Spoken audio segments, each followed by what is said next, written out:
एक समय की बात है, हनुमानगंज नाम का एक गांव था। उस गांव में त्रिलोकीनाथ नाम का एक व्यक्ति रहता था। उसका इस दुनिया में कोई न था सिवाय हनुमान जी के।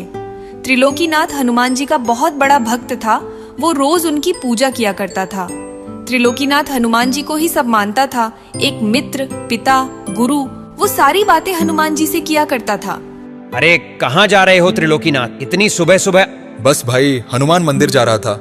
हनुमान जी की पूजा करके दिन की शुरुआत करूंगा। अच्छी बात है, चलो आओ तुम पूजा करके मिलते हैं फिर। त्रिलोकीनाथ मंदिर पहुंचता है और मंदिर की साफ सफाई करने लगता है। हे प्रभु, कितनी धूल मिट्टी है, कोई सफाई करने वाला ही नहीं है। मैं ना रहूं तो ये मंदिर मंदिर ना लगे। और आप प्रभु इतने बड़े बड़े चमत्कार करते हैं, जरा सा चमत्कार यहाँ भी दिखा दो। लेकिन नहीं, आपको पता है ना कि त्रिलोकीनाथ आएगा और सफाई कर देगा। त्रिलोकीनाथ हनुमान जी से बातें करते करते मंदिर की सफाई कर देता है और फिर हनुमान जी का ध्यान लगाकर बैठ जाता है। तभी उसके ध्यान में हनुमान जी रस्सियों से बंधे हुए दिखाई देते हैं। त्रिलोकीनाथ, मुझे यहाँ से छुड़ाओ, मैं बंधा हुआ हूँ, निकालो मुझे यहाँ से। ये क्या है? हनुमान जी मुझसे मदद मांग रहे हैं। मैं भी ना कुछ भी सोचता हूँ। त्रिलोकीनाथ इस बात को एक बुरा ख्याल सोचकर मंदिर से बाहर चला जाता है, लेकिन अभी भी उसके दिमाग में वही ख्याल घूम रहा होता है। तभी उसे रघुनाथ मिलता है। क्या हुआ भाई? मंदिर से पूजा करके आए, लेकिन लगता है मन को शांति नहीं मिली। दिमाग में कुछ उथल पुथल चल रही है क्या? हाँ भाई, क्या बताऊं। आज बजरंगबली का ध्यान कर रहा था तो मैंने एक दृश्य देखा कि हनुमान जी एक रस्सी में बंधे हुए हैं और मुझसे मदद मांग रहे हैं। भाई, हनुमान जी को तुम्हारी मदद की कब से जरूरत आन पड़ी, और उन्हें बांध कौन सकता है? जरूर ये ख्याल तुम्हारे मन में ऐसे ही आ गया होगा। बात तो तुम सही कह रहे हो। ये बोलकर त्रिलोकीनाथ वहाँ से अपने घर आ जाता है। संध्या होती है। सारी दिनचर्या खत्म होने के बाद त्रिलोकीनाथ खाना खाकर सो रहा होता है। त्रिलोकीनाथ को फिर से वही स्वप्न आता है। त्रिलोकीनाथ, मुझे यहाँ से छुड़ाओ, मैं बंधा हुआ हूँ, निकालो मुझे यहाँ से। आप कहाँ हो प्रभु? मैं मंदिर के पीछे आम के पेड़ में फंसा हुआ हूँ, मुझे यहाँ से निकालकर मंदिर में स्थापित करो। ये कैसा स्वप्न है? लगता है हनुमान जी स्वप्न के माध्यम से मुझसे कुछ कहना चाहते हैं। ये बात कल मुखिया जी के आगे रखनी पड़ेगी। अगले दिन त्रिलोकीनाथ ऐसा ही करता है। वो गांव में पंचायत बैठाता है। सभी गांव वाले वहाँ खड़े होते हैं। क्या हुआ त्रिलोकीनाथ, आज पंचायत क्यों जमा की है? बात थोड़ी गंभीर है मुखिया जी। कल से मुझे बार बार हनुमान जी स्वप्न के जरिए बता रहे हैं कि वो मंदिर के पीछे आम के वृक्ष में फंसे हुए हैं। उन्हें वहां से आजाद करके मंदिर में स्थापित करना है। इसीलिए मैं आपसे ये निवेदन करना चाह रहा हूँ कि उस वृक्ष को काट के उसमें से हनुमान जी को निकालकर मंदिर में स्थापित करना होगा। क्या पगला तो नहीं गए हो ना त्रिलोकीनाथ? माना कि तुम हनुमान जी के भक्त हो, लेकिन ऐसा भी नहीं है कि तुम कुछ भी बोलो और हम मान ले। अपनी इस बेफिजूल के बात के लिए तुमने पंचायत का समय बर्बाद किया है। पर मुखिया जी, मैं सच कह रहा हूँ, एक बार उस पेड़ को काट कर देख लेते हैं। त्रिलोकीनाथ, क्यों जिद कर रहे हो बेकार की? ये सब तुम्हारा भ्रम है। जाओ घर जाओ। जाओ यहाँ से। आज की सभा यही समाप्त की जाती है। मुखिया त्रिलोकीनाथ को भगा देता है और कड़े शब्दों में पेड़ काटने के लिए मना कर देता है। त्रिलोकीनाथ उदास मन लिए घर की ओर जाने लगता है। तभी रघुनाथ उसके कंधे पे हाथ रखता है। त्रिलोकीनाथ, परेशान मत हो, ये सब तुम्हारे मन का वहम होगा। ज्यादा ध्यान मत दो। और वैसे भी वो आम का वृक्ष मुखिया जी का है, और पता है उस अकेले वृक्ष से कितने फल आते हैं। वो तुम्हारी बात पे वृक्ष तो नहीं काटने वाले। ज्यादा सोचो मत, जाओ आराम करो, सब ठीक हो जाएगा। ये बोलकर रघुनाथ वहाँ से चला जाता है। लेकिन इस बात से त्रिलोकीनाथ को अभी संतुष्टि नहीं मिली थी। उसका मन अभी भी व्याकुल था। भाड़ में जाए मुखिया जी और सब। हनुमान जी ने मुझसे बोला है वो मुझसे मदद मांग रहे हैं। कोई नहीं साथ देगा तो भी मैं उनकी मदद करूंगा। त्रिलोकीनाथ किसी की बात नहीं मानता। वो एक कुल्हाड़ी उठाता है और उस पेड़ को काटने के लिए निकल पड़ता है। मंदिर के पीछे पहुंचकर बजरंगबली का नाम लेकर त्रिलोकीनाथ उस पेड़ पर कुल्हाड़ी चला देता है। उसे ऐसा करते हुए गांव का एक व्यक्ति देख लेता है और वो भागता हुआ जाकर सभी गांव वालों को ये बात बताता है और सबको इकट्ठा करके ले आता है। जय बजरंगबली, जय बजरंगबली। कोई बात नहीं प्रभु, कोई आपकी मदद नहीं करेगा तो क्या मैं भी नहीं करूंगा? मैं अवश्य निकालूंगा आपको इस वृक्ष में से। हाँ त्रिलोकीनाथ, तुमने ये क्या किया? तुमने अपने पागलपन्ने की वजह से मेरा इतना सुंदर वृक्ष काट दिया। मैंने पंचायत में कहा था ना कि कोई वृक्ष नहीं काटेगा। त्रिलोकीनाथ, तुम ये कैसी हट कर रहे हो? तुम इतनी मूर्खता का काम करोगे, हमें अंदाजा नहीं था। पर भाइयों, मैं सच कह रहा हूँ, मेरे स्वप्न में हनुमान जी आते थे और इसी वृक्ष को काटने के लिए कहते थे वो यही कहीं कैद है। अच्छा, तो तुमने इसलिए ये वृक्ष काट दिए? तुम्हें दिखे कहीं हनुमान जी? कहाँ हैं? क्या किसी को यहाँ हनुमान जी दिखाई पड़ रहे हैं? त्रिलोकीनाथ, तुम्हें इसकी कीमत चुकानी पड़ेगी। ये बात चल ही रही होती है कि तभी हनुमान जी की एक सुंदर प्रतिमा उस वृक्ष के तने से प्रकट हो जाती है, जिसे देख सभी गांव वाले भौचक्का रह जाते हैं। किसी को अपनी आंखों पर विश्वास नहीं होता। वो सभी बजरंगबली की जय जय करने लगते हैं और सभी त्रिलोकीनाथ से माफी मांगते हैं। अब सभी गांव वाले पूरे सम्मान सहित वृक्ष से प्रकट हुई हनुमान जी की प्रतिमा को मंदिर में स्थापित कर देते हैं। तब से हनुमान जी की कृपा से पूरे गांव में सुख शांति छा जाती है और त्रिलोकीनाथ को गांव में एक अलग ही सम्मान मिलने लग जाता है। एक समय की बात है, द्वारिका नगरी में भगवान श्री कृष्ण अपनी रानी रुक्मणी और सत्यभामा के साथ वार्तालाप कर रहे थे। प्रभु, आपसे एक प्रश्न पूछना था। कैसा प्रश्न प्रिय? पूछो। प्रभु, हर विवाहित स्त्री अपनी मांग में सिंदूर लगाती है। इसकी सुंदरता अपने स्थान पर, किंतु सिंदूर का असली महत्व क्या है, मैं ये जानना चाहती हूँ। रुक्मणी, यदि आप यह प्रश्न किसी स्त्री से पूछें तो ज्यादा अच्छा रहेगा। ऐसा क्यों प्रिय? क्या तुम्हें मेरे ज्ञान पे संदेह है? नहीं नहीं, संदेह नहीं प्रभु, आप तो सर्वज्ञाता हैं। किंतु क्या प्रिय? प्रभु, जिसने कभी सिंदूर लगाया ही ना हो, वो प्रेम की उस गहरी भावना को कैसे बताएगा जो सिंदूर के साथ जुड़ी है।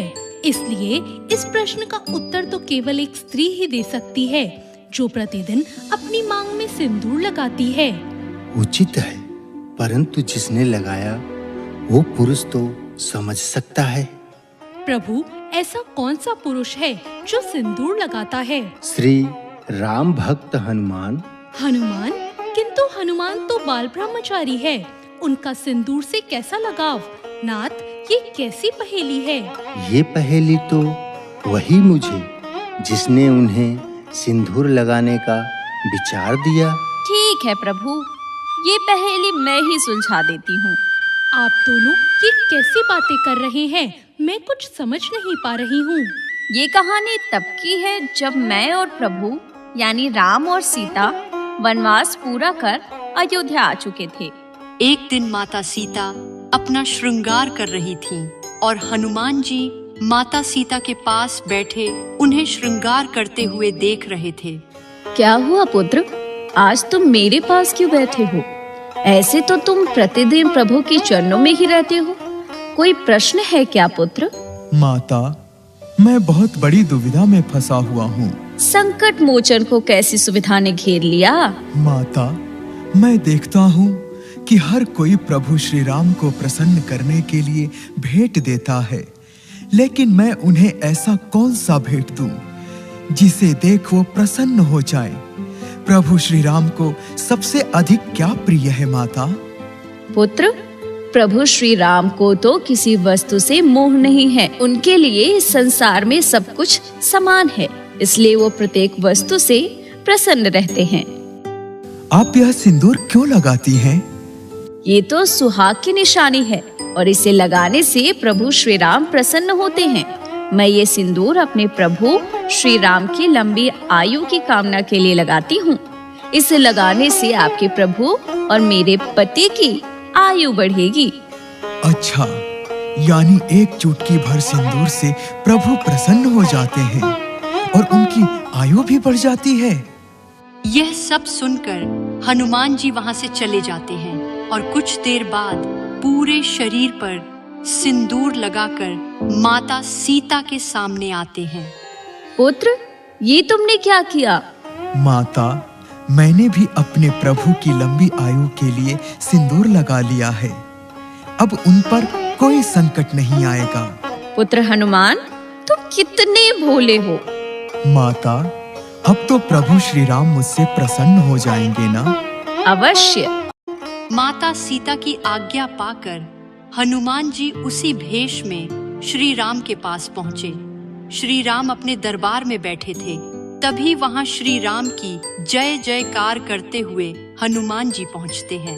हनुमान जी के इस भेष को देख सभा में उपस्थित सभी लोग उन पर हंसने लगे।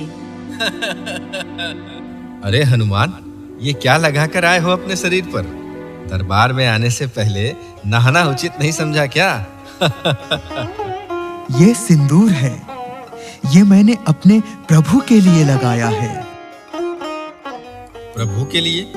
आखिर तुम्हारे इस सिंदूर से प्रभु का क्या लेना देना? लगता है हनुमान जी ने गुलाल की बोरी अपने ऊपर गिरा ली। अब लोग इन पे हंसे ना, इसलिए ऐसी वैसी कहानियां बना रहे हैं। क्यों हनुमान, मैं सत्य बोल रहा हूं ना? हनुमान, ये तुमने कैसा रूप धारण किया है? प्रभु, ये रूप मैंने आपके लिए ही धारण किया है। आज मैं माता के पास बैठा था, वो अपनी मांग में चुटकी भर सिंदूर लगा रही थी। तभी मैंने उनसे उस सिंदूर का महत्व पूछा, तो उन्होंने कहा कि ये सिंदूर आपकी लंबी आयु के लिए लगा रही है। उस चुटकी भर सिंदूर से आपकी आयु लंबी हो जाएगी और आप पर कोई संकट नहीं आएगा, और आप चुटकी भर सिंदूर को देखकर प्रसन्न भी होते हैं। तो मैंने विचार किया कि एक चुटकी भर सिंदूर से आपकी आयु बढ़ सकती है, तो मैंने आपके लिए सिंदूर पूरे शरीर पर लगा लिया। इससे आप चिरंजीवी हो जाएंगे और मुझे देख आप इतना प्रसन्न होंगे कि मुझे अपने हृदय से लगा लेंगे। हनुमान जी का ये भक्ति भाव और भोलापन देख श्री राम अपने आप को रोक नहीं पाते और वो आकर हनुमान जी को अपने हृदय से लगा लेते हैं। ये देख सभा में बैठे सभी लोग आश्चर्यचकित रह जाते हैं। प्रभु, अब आपको कोई भी संकट छू नहीं सकता। हनुमान, तुम्हारे होते तो मुझे वैसे भी कोई संकट छू नहीं सकता, क्योंकि तुम संकट मोचन जो हो। हनुमान, तुम्हारा हृदय बहुत कोमल है और उस हृदय में मेरे लिए इतना स्नेह देखकर मैं भाव विभोर हो उठा। पुत्र, आज मंगलवार के दिन तुमने ये जो मेरे लिए मंगल कामना की है, मैं वचन देता हूं कि आगे भी कोई भक्त मंगलवार के दिन तुम्हारे इस सिंदूरी रूप के दर्शन करेगा, मैं उसके लिए इतना ही कृपालु हो जाऊंगा। भक्त, तो यह है सिंदूर का महत्व जो कि हनुमान ने भी समझा। एक और महत्व की बात थी जो मैंने हनुमान से कही थी, वो यही कि विवाहित स्त्री के मांग का सिंदूर प्रतीक है कि वो अपने स्वामी के प्रति समर्पित है, और हनुमान जी ने अपने देह पर सिंदूर लगाकर अपनी भक्ति को प्रभु के चरणों में समर्पित किया।